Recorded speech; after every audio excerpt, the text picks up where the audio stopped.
Ce n'est pas une partie ordinaire, la position est fermée, les pièces manœuvrent et la tension monte mouvement après mouvement. Les deux camps ont achevé leur développement. Maintenant, tout dépend d'un détail tactique. Le joueur étudie la position. Deux pièces adverses sont alignées.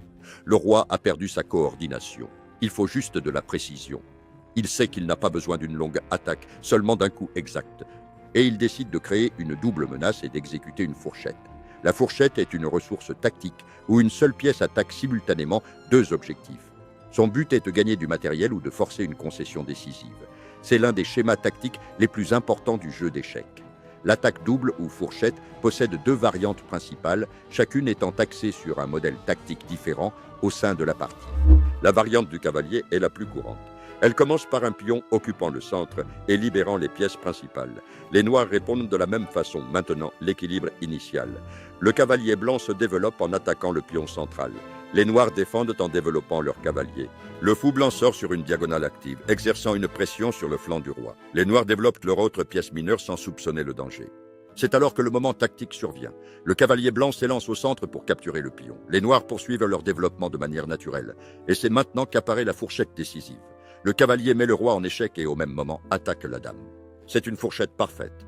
Les grands maîtres utilisent la fourchette de cavalier pour gagner du matériel ou forcer des faiblesses après une préparation stratégique. Il ne s'agit pas d'une simple ruse, mais bien de la conséquence tactique d'une position supérieure. La variante fourchette de pion débute par un pion qui prend possession du centre et ouvre les lignes principales.